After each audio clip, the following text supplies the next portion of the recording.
Hi everyone, I'm going to make a quick, well hopefully quick, video about multiplying mixed numbers because that is the latest thing that we're learning in class. So I hope that this helps clarify some things, and remember to please pause the video if you come across a spot where you're like, wait, what just happened? So you might need to pause, take it in, practice it for yourself, and then continue from there. So when we multiply mixed numbers, the first step we need to do is convert. And we do this so that way we're able to multiply straight across easily. Because once you have whole numbers in the mix, it gets a bit hard. So 8 times 1 equals 8. We're going to add 7, and we end up with 15. So my new fraction is going to be 15 eighths. I'm going to cross that out because I already did it. Now I'm going to convert my other fraction. 3 times 1 equals 3. Plus 2 equals 5. So now I have 5/3. Okay, so far so good.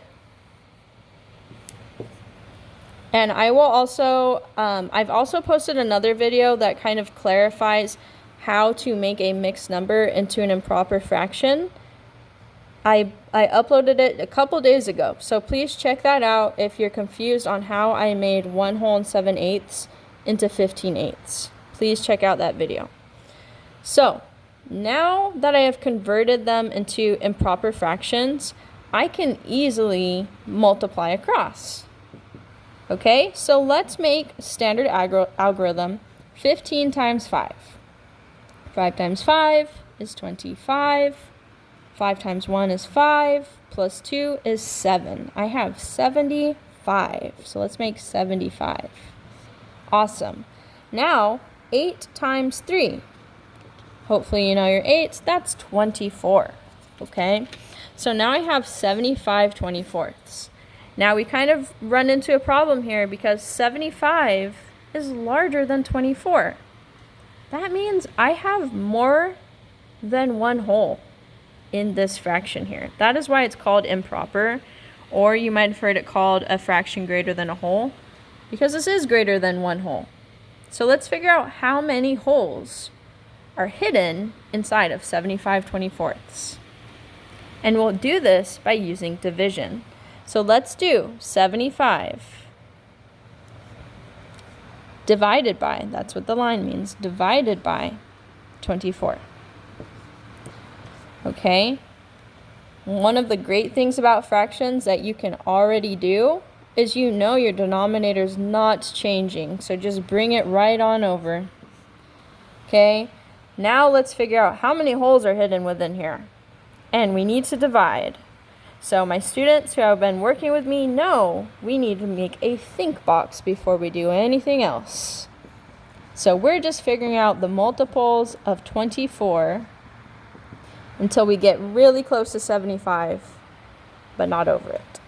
So 24 times 1 is 24.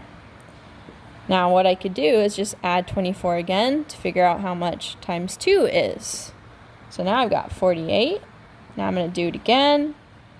That's 9, 10, 11, 12, 5, 6, 7, so 72. All right, so I've got 72, and if you look at 72, wow, that is super close to 75. So I'm going to put times 3, so 3 times 24 equals 72, and I'm left with a remainder of 3. Okay, so that means our whole is 3. That means within 75 24ths, there's 3 holes hidden inside there. So we have 3 holes and 3 24ths. Remember, your remainder equals your numerator. Very important to remember. Remainder, numerator. Try to remember that. 3 24ths. All right. If you know your multiplication facts, you might notice we need to simplify. So the way we simplify is let's make some factors. So I know 1 times 3 equals 3, and that's it for 3. 1 times 24 equals 24. I know 2 times 12 equals 24. 3, yeah, we could do 3. 3 times what equals 24? I know 3 times 6 is 18, so it's not 6. 7 is 21. We're out 8. 8 times 3, yeah, that's 24. So 3 times 8 equals 24. So all of these factors here, and I mean, I could still keep going because there's also 4 times 6. All right, so I'm going to stop there. So what do these factors have in common besides 1? We already know they have 1 in common, but we have a 3 here. Do we have a 3 for 24? And we do. Okay, so they both have 3 in common here.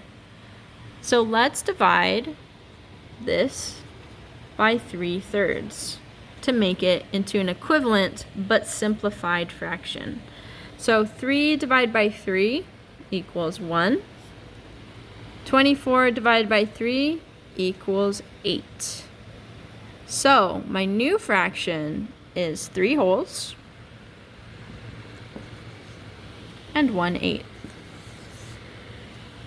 Okay, I'm going to zoom out, so I'll pause it up. You might want to pause it right there, but I'm going to zoom out, and it might be overwhelming to look at all of this work that we just did. Whew.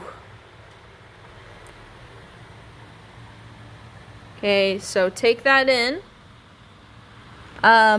What I will do is also, I'll put another problem up. And maybe this one will be easier, but why don't you try and solve it yourself? I'll help you start it, but you're going to do this and then solve it, okay? You're going to convert this into an improper fraction and then multiply.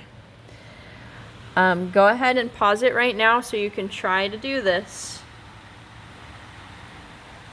If you pause it, I'm going to put the next step on the board. So press play when you think you have already converted this. So go ahead, convert it, and then press play once you've converted it.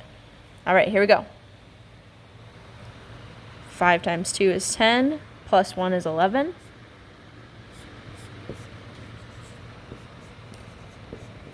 Okay, this is the step you should be at. 11/5 times 3/4. Go ahead and multiply across. I'll wait for you to multiply across. What's 11 times 3? Should get 33. All right, what's 5 times 4? Should get 20. Okay. What's up here? 33 is larger than 20. Let's convert that to a mixed number. So we need to do 33 divided by 20.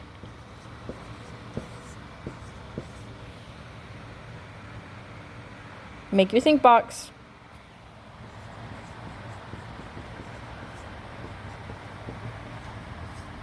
All right, I can stop already. Okay, go ahead, divide.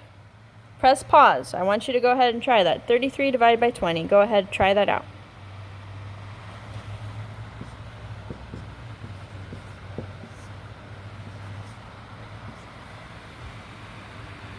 All right, you should have gotten 1 whole and 13 as your remainder. Remember, remainder equals numerator. So we have 1 whole and 13 20ths. And we cannot simplify that, so that is our final answer. So this problem was a lot quicker, but I wanted to show you a different problem. So check that out. And please let me know if you have any questions, if you want me to try different problems, and if I can clarify anything for you. I hope that this helps. Please let me know. Thank you.